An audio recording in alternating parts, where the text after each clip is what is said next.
जय जिनेंद्र। बात करेंगे इस वीडियो के अंदर बहुत बेसिक बातों पे।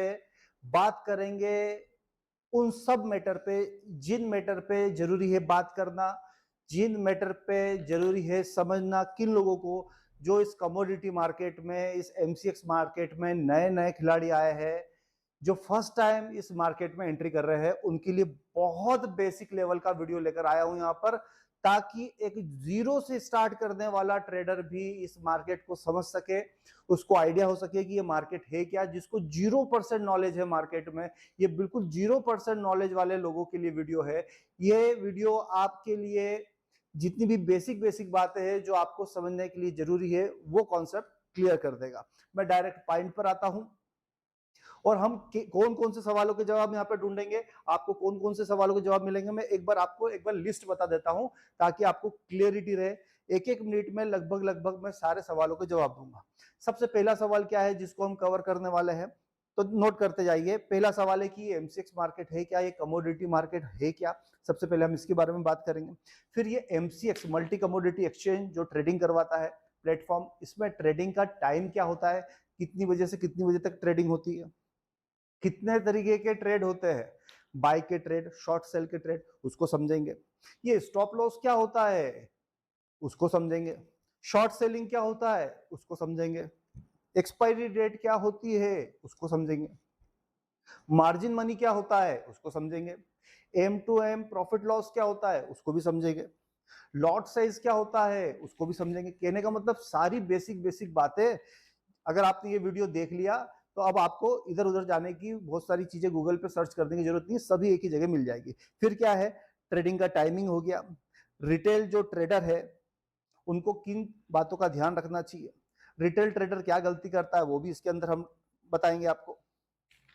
फिर उसके बाद किन दो लोगों से बचना चाहिए कमोडिटी मार्केट में, वो भी इसके अंदर आ जाएगा।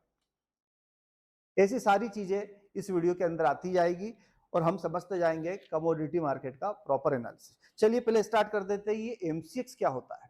सबसे पहले बात करते हैं एमसीएक्स का मतलब मल्टी कमोडिटी एक्सचेंज। ये एक तरीके का एक्सचेंज है जो कि ट्रेडिंग करवाता है आपको एनर्जी में, बुलियन में, मेटल्स के अंदर। जिस तरीके से शेयर मार्केट में बीएससी एनएससी होता है, वैसे ही कमोडिटी मार्केट में ट्रेड करने का जो प्लेटफॉर्म है उसको एमसीएक्स बोलते हैं, मल्टी कमोडिटी एक्सचेंज। अगर आपको कमोडिटी में ट्रेडिंग करना है तो सीधी सी बात है कि आपको एमसीएक्स में अकाउंट ओपन कराना पड़ेगा। आपको शेयर मार्केट में जिस तरीके से ट्रेडिंग करनी होती है तो आप एनएससी बीएससी में, national stock exchange, Bombay stock exchange में अकाउंट खुलवाते हो। वैसे ही कमोडिटी मार्केट का कौन सा एक्सचेंज है, उसको बोलते हैं एमसीएक्स, मल्टी कमोडिटी एक्सचेंज। चलिए दूसरा सवाल फटाफट चलते हैं।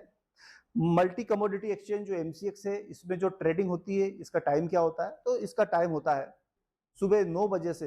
नोट करिए, एमसीएक्स का टाइमिंग सुबह 9 बजे से रात की 11:30 बजे तक इसके अंदर ट्रेडिंग होती है। सुबह 9 बजे से रात की 11:30 बजे तक।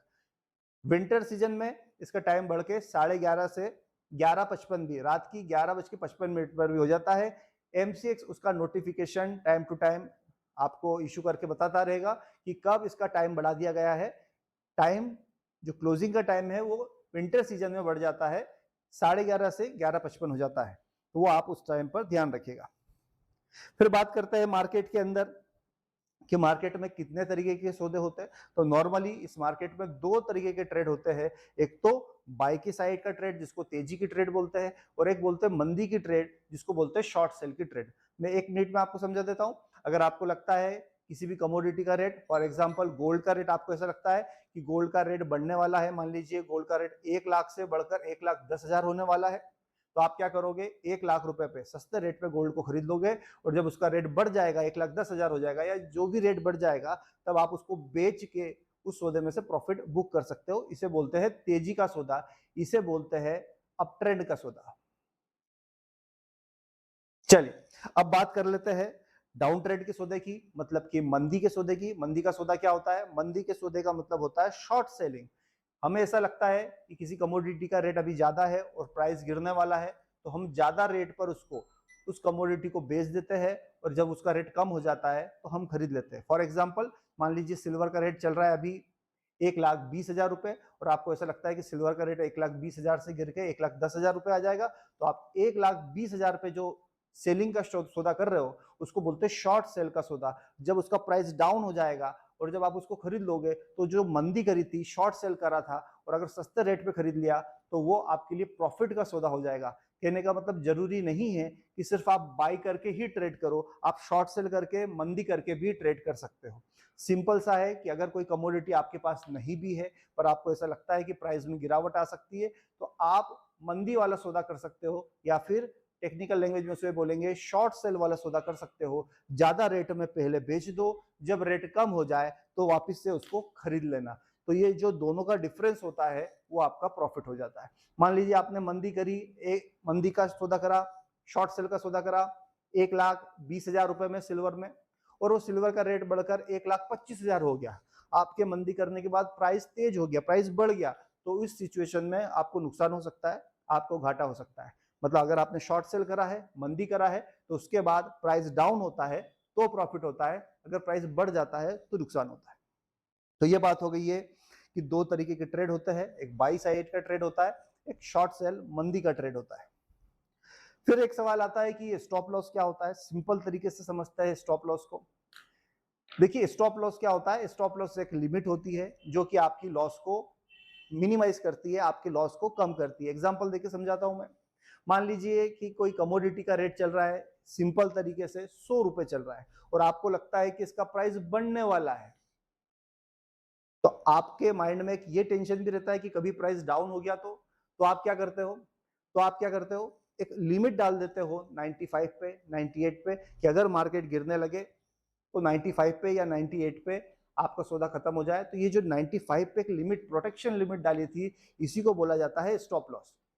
100 रुपए में मैंने खरीदा, प्राइस अगर बढ़ेगा तो प्रॉफिट होगा, प्राइस गिरेगा तो मुझे लॉस होगा। पर हो सकता है 100 रुपए का प्राइस गिर के 60 रुपए आ जाए, 50 रुपए आ जाए, 40 रुपए आ जाए, तो इतनी बड़ी गिरावट ना आ जाए, इसके लिए हम क्या करते हैं कि 100 रुपए पे खरीदा और चार्ट पर देखकर स्टॉप लॉस लगा दिया। मान लीजिए हमने 95, एक लिमिट डाल दी 95 की, मतलब हमने मार्केट को बोल दिया कि हम 5 रुपए की रिस्क लेने को तैयार है। अगर प्राइस 100 रुपए से गिर के 95 आएगा तो वो जो हमने बाय का सौदा करा था वो सौदा खत्म हो जाएगा, 5 रुपए का घाटा उठाना पड़ेगा और हम इस ट्रेड में से निकल जाएंगे।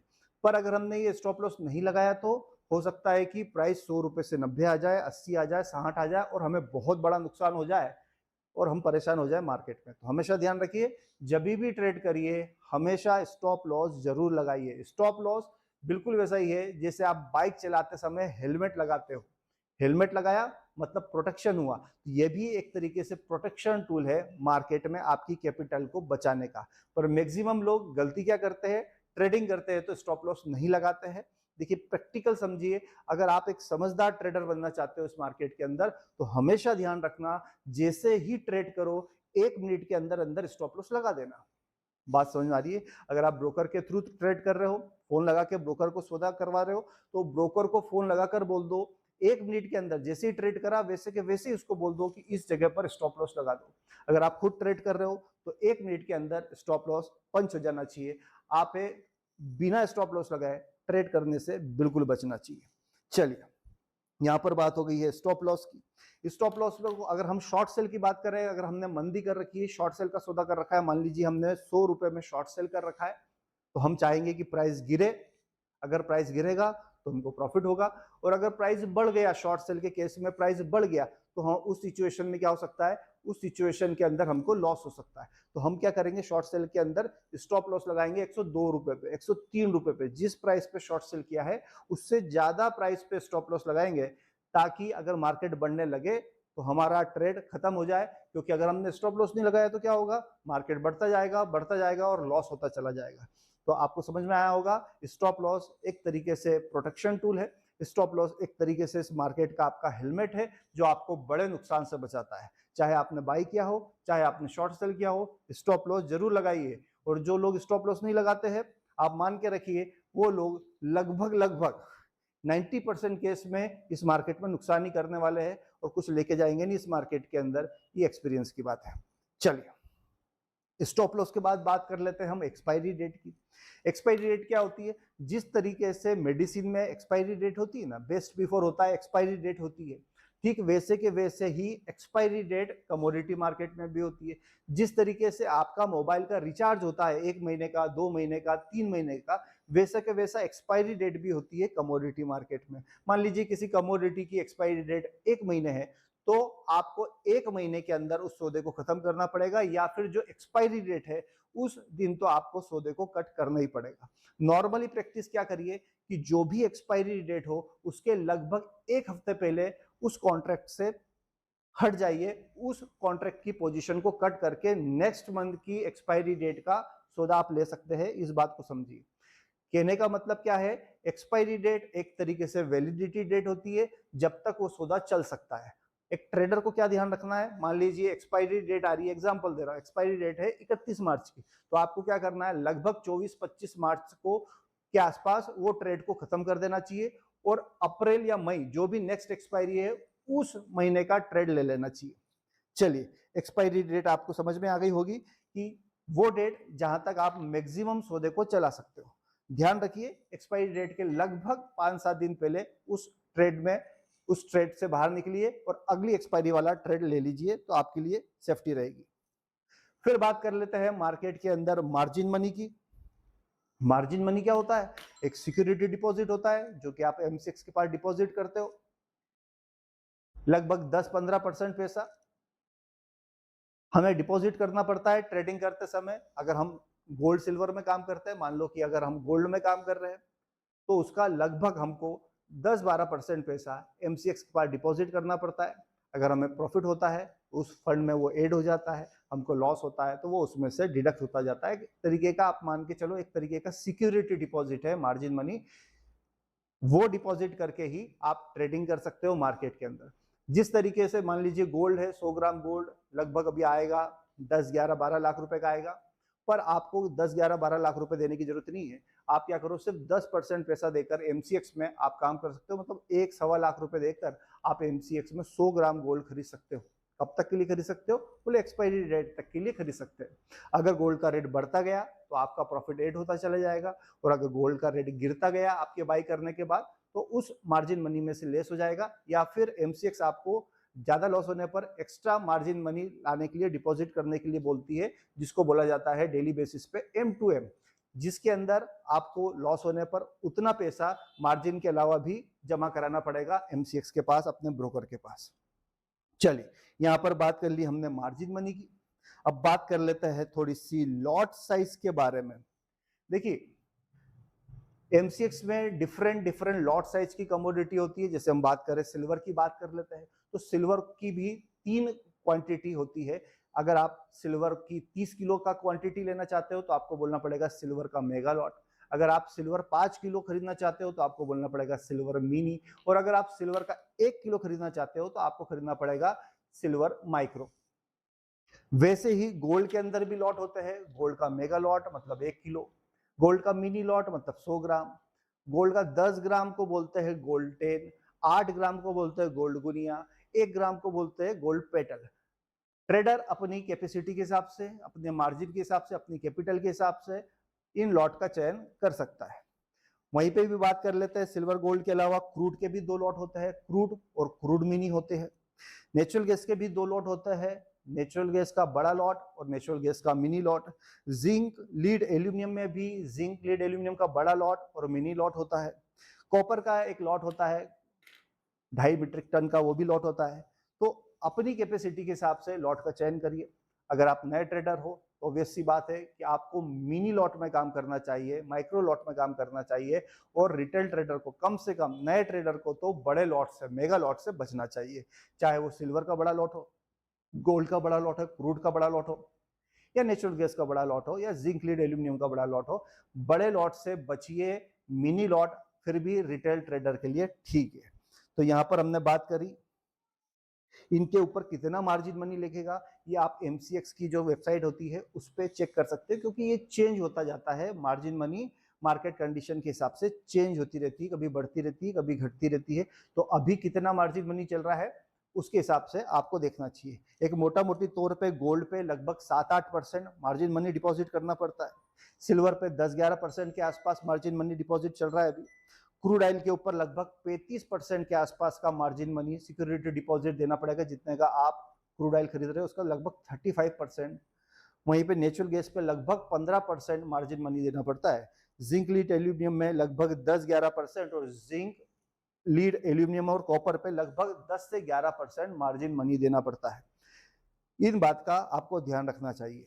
तो यहाँ पर हमने बात कर ली है लॉट साइज की और उस पर लगने वाले मार्जिन मनी के बारे में। चलिए अब बात करते हैं रिटेल ट्रेडर जो होता है वो उनको किन दो लोगों से बच के रहना चाहिए उसके बारे में बात कर लेते हैं। रिटेल ट्रेडर को दो लोगों से बच के रहना चाहिए। एक तो होता है डब्बा ब्रोकर और दूसरा होता है फर्जी एडवाइजरी कंपनियों से बच के रहना चाहिए। कौन है ये डब्बा ब्रोकर? डब्बा ब्रोकर का मतलब जो कि एमसीएक्स में सेबी में रजिस्टर्ड नहीं है उसको बोलते हैं डब्बा ब्रोकर। डिटेल में बात करेंगे। और दूसरा है फर्जी टिप्स एडवाइजरी वाले जो कि सेबी में रजिस्टर्ड नहीं है, जिसके पास सेबी का लाइसेंस नहीं है। ऐसे लोगों से बच के रहना चाहिए, वरना इन दो लोगों के चक्कर में अगर आप पड़े तो मान के चलिए कि लगभग 90-95% आप इस मार्केट में नुकसान करने वाले हो। चलिए अब बात कर लेते हैं कि डब्बा ब्रोकर क्या होता है। देखिए दो तरीके के ब्रोकर होते हैं। एक तो होता है एमसीएक्स जिसके साथ आपको ट्रेड करना चाहिए, गवर्नमेंट एंटिटी है, गवर्नमेंट की कंट्रोलिंग में आती है। और एक होता है इलीगल ट्रेडिंग करवाने वाले डब्बा ब्रोकर। क्या डिफरेंस है? अगर आप एमसीएक्स के साथ ट्रेडिंग करते हो तो आपको पैन कार्ड, फोटो, आधार, एड्रेस प्रूफ देकर पूरी फॉर्मेलिटीज करके केवाईसी कर अकाउंट ओपन कराना पड़ता है, बैंक के थ्रू ट्रांजैक्शन करना पड़ता है। जो भी प्रॉफिट हुआ है उस पर टैक्स की लायबिलिटी आएगी। कहने का मतलब सब काम एक नंबर में हो रहा है। आपको एक रिटेल ट्रेडर को, कोई भी ट्रेडर हो, उसको हमेशा काम करना चाहिए एमसीएक्स के साथ। और दूसरे पक्ष होता है डब्बा ब्रोकिंग, जहां पे प्रॉफिट या लॉस होने पर कोई टैक्स नहीं देना पड़ता है, ट्रांजैक्शन चार्ज नहीं देना पड़ता है, कोई मार्जिन भारी भरकम मार्जिन मनी नहीं देना पड़ता है। तो लोग कई बार क्या होता है ना, इन डब्बा ब्रोकर के एट्रैक्शन में आ जाते हैं कि टैक्स भी नहीं देना पड़ता है, मार्जिन मनी भी कम है, सिक्योरिटी मनी भी कम है, रूल्स रेगुलेशन कुछ है नहीं, और लोग उस चक्कर में इन लोगों के साथ जाके ट्रेड कर लेते हैं। और होता क्या है, वो ट्रैप हो जाते हैं इन लोगों के चक्कर में, प्रॉफिट आ जाता है, लॉस हो जाता है। प्रॉफिट अगर आपको हो जाएगा तो वो देने में आनाकानी करेंगे, और लॉस अगर आपको हो गया तो वो लॉस तो आपसे वसूल करके ही रहेंगे। कहने का मतलब एक रिटेल ट्रेडर को बेवकूफ बनाने का जो सिस्टम होता है उसको बोलता है डब्बा ट्रेडिंग। तो सीधी सी बात है, उस गली में जाना नहीं, तो मैं उस बारे में ज्यादा बोलना नहीं चाहता हूँ। पर आज तारीख में मैक्सिमम लोग, जो 70-80% लोग हैं मार्केट में, वो लोग काम कर रहे हैं डब्बा ब्रोकर के साथ, जो कि सेबी में रजिस्टर्ड नहीं है, एमसीएक्स में रजिस्टर्ड नहीं है। आगे जाके ये लोग बहुत बड़ी तकलीफ में पड़ने वाले हैं, क्योंकि इनको ऐसा लगता है कि कम मार्जिन में ट्रेडिंग हो जाएगी, और ये जो कम मार्जिन में ट्रेडिंग करने के चक्कर में इनके संपर्क में आते हैं, ये सबसे बड़ी नुकसान की बात होती है। देखिए अगर आप एमसीएक्स में काम करते हो तो आपको लगभग 8 से लेकर 10% तक पैसा देना पड़ता है मार्जिन मनी। मतलब कोई 10 लाख का गोल्ड खरीद रहा है तो 70-80 हजार रुपए, 1 लाख रुपए तक डिपॉजिट करना पड़ता है ब्रोकर के पास। और वहीं पे अगर आप किसी डब्बा ब्रोकर के पास काम करते हो तो बहुत कम, लगभग 1-2% पैसा ही डिपॉजिट करना पड़ता है डब्बा ब्रोकर के पास। कई बार तो इससे कम भी डिपॉजिट करना पड़ता है। तो लोगों को ये बड़ा अच्छा लगता है कि अरे कम पैसे में हम ज्यादा ट्रेडिंग कर पा रहे हैं, पर एंड में आप समझो कि आपने माल लिया है, आपने प्रोडक्ट लिया है 100 रुपए का, और आपकी जेब में तो सिर्फ 2 रुपए थे। अब आप उसको हैंडल कैसे करोगे सौदे के फ्लक्चुएशन को? कहने का सिंपल मतलब, अगर इस मार्केट में लंबे समय तक टिकना चाहते हो, सेफ रहना चाहते हो, तो डब्बा ब्रोकिंग, डब्बा ट्रेडिंग से बचिए। और फर्जी टिप्स एडवाइजरी वालों से भी क्यों बचिए? क्योंकि ये सेबी में रजिस्टर्ड नहीं है। कहीं पर भी ये बाई बोल देंगे, कहीं पर भी ये सेल कर देंगे, कोई इनके एथिक्स नहीं है। मुझे पता है कि ये वीडियो देखने के बाद कई लोग बड़े भारी कड़वे कमेंट्स करेंगे, क्योंकि मैं बोल रहा हूं सच। आपको बचना चाहिए फर्जी टिप्स एडवाइजरी कंपनियों से। अगर आपको किसी की टिप्स और एडवाइस चाहिए भी तो सेबी रजिस्टर्ड रिसर्च एनालिस्ट होते हैं, आप उनकी सेवाएं ले सकते हैं। पर सबसे बेस्ट क्या है इस मार्केट में, कि खुद समझे, खुद जाने, खुद सीखे, उसके बाद ही इस मार्केट के अंदर एंट्री करिए। जल्दबाजी मत करिए। जल्दबाजी करने वालों के साथ क्या होता है मैं आपको बताता हूँ। जब आपके पास पूंजी रहती है, कैपिटल रहती है, तो समझ नहीं होती है, और जब समझ आती है तब तक सारी कैपिटल पूंजी खत्म हो जाती है। तो अपनी समझ को डेवलप करके ही इस मार्केट के अंदर पैसा लगाइए, वरना इस मार्केट में 70, 80, 90% लोग बेचारे मारे जाते हैं, फाइनेंशियल लॉस करके जाते हैं इस मार्केट के अंदर। चलिए, तो यहाँ पर हमने बात कर ली है मोटा मोटी सभी बेसिक बातों में बात कर ली है हमने। रिटेल ट्रेडर कुछ और गलती करते हैं, जैसे स्टॉप लॉस नहीं लगाते हैं, आप स्टॉप लॉस लगाइए। चार्ट ग्राफ नहीं देखते, आप चार्ट ग्राफ को देखिए। अपनी लिमिट में रहकर काम करिए, बिल्कुल लिमिट में रहकर काम करिए। मार्केट के ट्रेंड को समझिए कि मार्केट में अप ट्रेंड है, डाउन ट्रेंड है या नो ट्रेडिंग जोन है। अप ट्रेंड है तो तेजी का सौदा किया जा सकता है, डाउन ट्रेंड है तो मंदी का सौदा किया जा सकता है, नो ट्रेडिंग जोन है तो कुछ भी काम नहीं करना है। प्रॉफिट वाले सौदे को लोग क्या करते हैं, जल्दी से कट कर देते हैं, लॉस वाले सौदे को कैरी करते हैं, जो कि गलत नियम है। जबकि नियम यह है कि प्रॉफिट वाले सौदे को आप चाहो तो कैरी कर सकते हो अगले दिन पर लॉस वाले सौदे को तो सेम डे ही काट देना चाहिए। बात समझ में आई? ये तो बड़े बड़े लोगों को भी ये चीज समझना पड़ेगी जो बहुत सीनियर है इस मार्केट के अंदर, कि अगर आपने कोई ट्रेड लिया है, अगर आपको प्रॉफिट हो रहा है और आपकी इच्छा है कि नहीं मुझे इसको कैरी फॉरवर्ड करने की इच्छा है, तो आप प्रॉफिट वाला सौदा तो कैरी फॉरवर्ड कर सकते हो, उसमें दिक्कत कम है। पर मान लीजिए आपने कोई कमोडिटी खरीदी और आज आपको उसके अंदर 5,000 10,000 का लॉस हो रहा है, और लॉस हो रहा है इसलिए आप कैरी फॉरवर्ड कर रहे हो कि हो सकता है आने वाले 1-2 दिन में मेरा कवर हो जाए, तो ये आपके लिए बहुत घातक हो सकता है। लॉस वाले सौदे को उसी दिन खत्म कर दीजिए जितना पॉसिबल हो। प्रॉफिट वाले सौदे को अगर आप कैरी फॉरवर्ड करना चाहे चार्ट देखकर तो वो आप कर सकते हैं। चलिए, चार्ट क्यों जरूरी है, टेक्निकल एनालिसिस क्यों जरूरी है, क्यों समझना चाहिए मार्केट को? देखिए, जिस तरीके से गूगल मैप काम करता है, किस तरीके से काम करता है, आपको एक सिटी से दूसरी सिटी पे ले जाने का काम करता है। आपको रोड पता नहीं तो आपको रोड बताने का काम करता है, आपको अंदर की छोटी छोटी गलियों तक पहुंचा देता है, किसी एक पर्टिकुलर एड्रेस तक पहुंचा देता है। वैसे ही चार्ट ग्राफ होता है।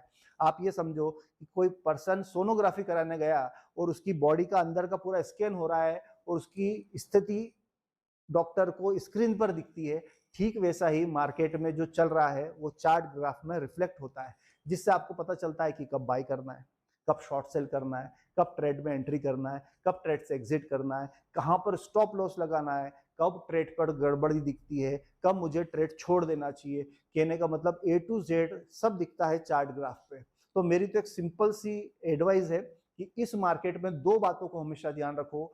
तुक्काबाजी मत करो, मन से कुछ भी मत करो। जब तक समझ नहीं हो इस मार्केट की, जब तक पूरा knowledge, technical analysis, chart graph नहीं आता हो, तब तक ट्रेड करने से बचिए। मेरे ख्याल से यहाँ पर हमने मोटा मोटी तौर पे बहुत कुछ कवर कर दिया है MCX के बारे में। फिर भी अगर आपके कोई सवाल हो तो कमेंट्स बॉक्स में जाकर लिखिएगा। कोशिश करेंगे कि अगले हफ्ते फिर एक ऐसा ही बढ़िया एक इंटीग्रेटेड वीडियो आपके लिए बना के लाए, ताकि उसमें मैक्सिमम सवालों के आपके यहाँ पर जवाब मिल जाए।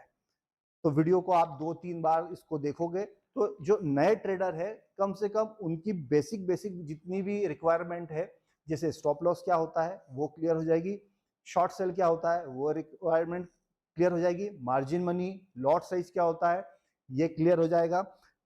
उसके अलावा क्या रिटेल ट्रेडर गलती करता है, किन 2 लोगों से बचना चाहिए, जैसी मेन टॉपिक हमने इसके अंदर कवर कर दिए हैं। मिलते हैं किसी और वीडियो में, तब तक के लिए जय जैन। और अगर जुड़ना चाहते हो, सीखना चाहते हो कमोडिटी मार्केट का प्रॉपर एनालिसिस, तो नंबर नीचे फ्लैश हो रहा है 9827310407।